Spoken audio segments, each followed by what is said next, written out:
Huwag nyo nang ulitin yun ha. Sa usunod, mag-iingat kayo ha. Okay, dyan na kayo. Alis na ako. Si Kasi yun ah. Anak ni Kuya Aris yun ah. Kailangan tumalaman ni Kuya Aris. Malilate na ako sa appointment ko. Kasi, kasi, pawis na pawis ko, hindi ka man lang magpunas ng pawis mo. O nga pala kasi, pupunta na ako sa trabaho ko at baka malate na kasi ako. Iiwan na kita dito sa bahay ha. Yes, Dad. Dad, ang boring naman dito sa bahay. Wala ba akong makakalaro dito? Anak, pasensya ka na. Umalis na kasi yung dating kasambahay natin dito eh. Wala ka tuloy kasama rito sa bahay. Wala na kasi akong may pasahod sa kanila eh. Nalugi kasi yung negosyong pinagkakakitaan ko. Pero huwag kang mag-alala anak. May kausap na ako. Papupuntahin ko na lang dito para may makasama ka rito sa bahay ha. Ganun po ba, Dad? Mabait po ba siya? Katulad ng yaya natin dati. Oo naman anak. Kasi kakilala ko naman yun eh. Sige na anak. Alis na ako ha. Para mapuntahan ko na yung makakasama mo rito sa bahay ha. Yes, Dad. Ingat po kayo. Sige na anak ha.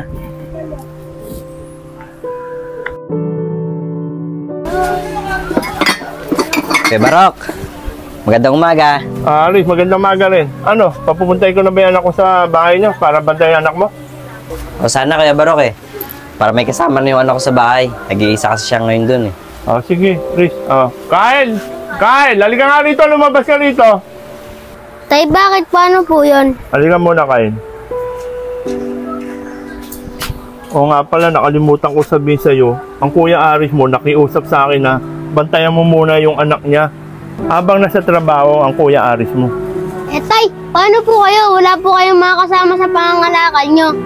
Huwag ka na mag-alala, Kyle, kasi sabi naman ng Kuya Aris mo, bibigyan ka niya naman ng sahod kada bantayan mo sa anak niya. Kaya parang nakatulong ka na rin sa akin, Kyle. Tama yung Kyle. Tsaka ikaw na rin bahala sa bahay. Napakagulo kasi. Hindi ko na rin kasi masikaso. Gawa ng busy ako sa trabaho ko eh. Huwag ka mag-alala. Bibigyan kita ng sahod kada magbabantay ka sa anak ko. Sige po, Tay, kung ayan po ang gusto nyo. Kuya Aris, papayag na po ako. Maraming salamat sa iyo, Kyle ha. Kaya Barok, dito na po ako ha. Baka malate na po kasi ako sa appointment ko.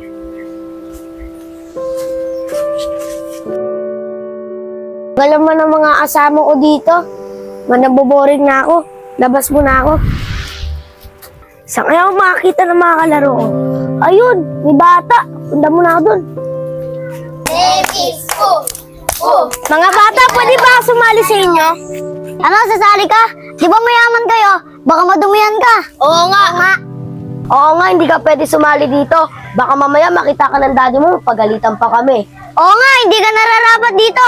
Doon ka may paglaro, sa mayayaman. Oo nga, Kuya JC, tama yan. Paalisin mo na dito yan. Doon siya makipaglaro sa mga mayayaman. Oo nga. I hate you guys! Batong bahay ni Kuya Aris, panlaki. Kaso, napapabayaan.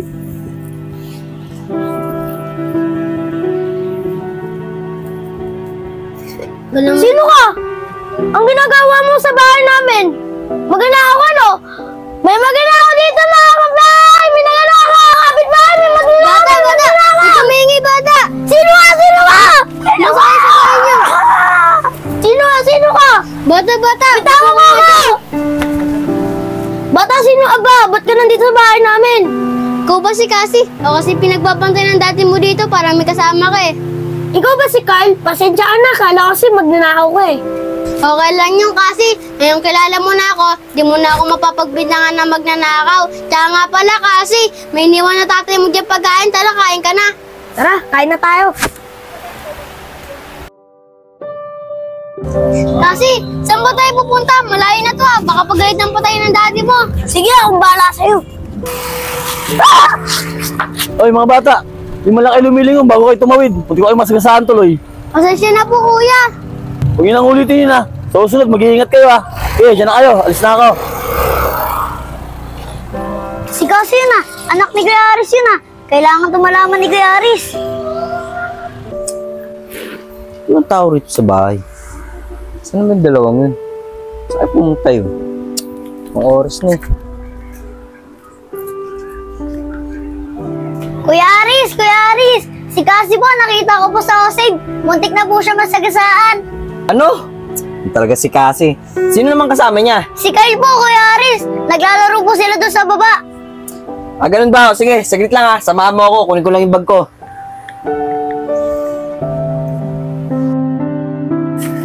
Kyle, ang dami natin binili na pagkain, oh. Oo nga, busog na busog din ako sa kinain natin. Kuya Aris, ayun po sila. Cassie, saan ba kayo galing?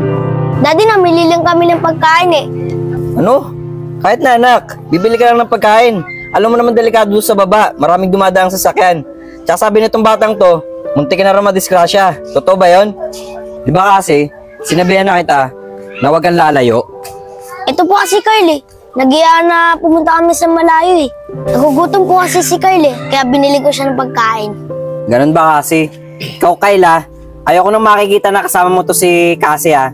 Tinuturuan mo pang lumayo to. Kita mo, muntik na kayo madisgrasya. Kakausapin ko yung tatay mo ha. Tara na kasi, umuwi na tayo sa bahay. Kuya, hindi po totoo yun. Huwag ka na magdahilan. Tara na.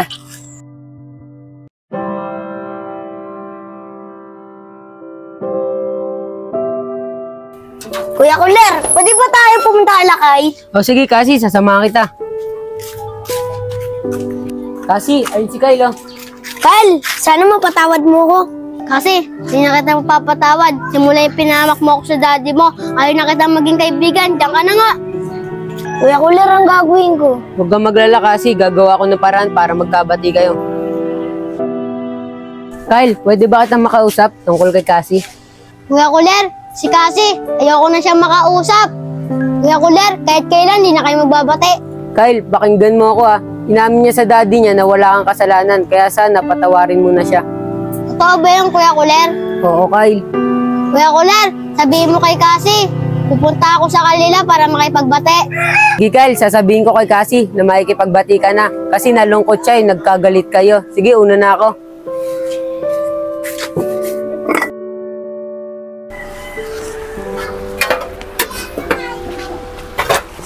Alis po muna ako.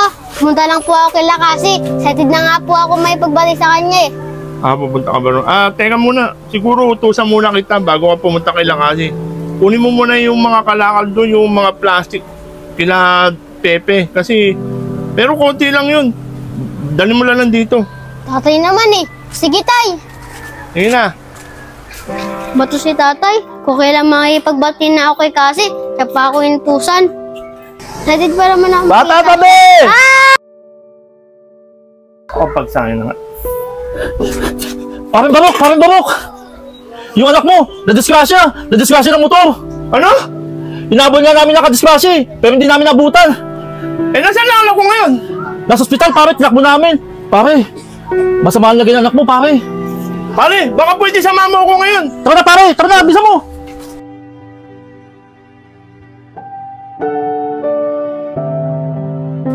Kuya Barok, nabalitaan ko yung nangyari sa anak mo ah. Kamusta na siya ngayon?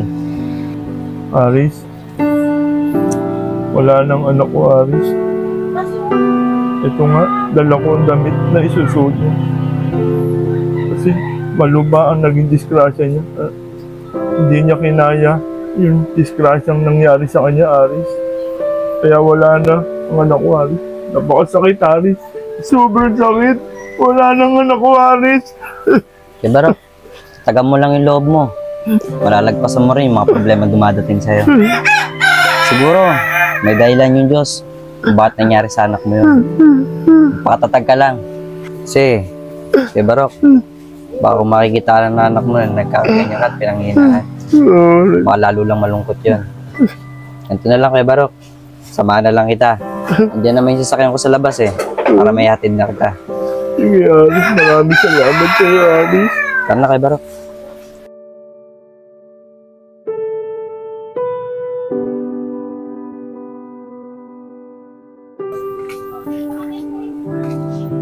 Oh, Cassie. Ang ginagawa mo dyan?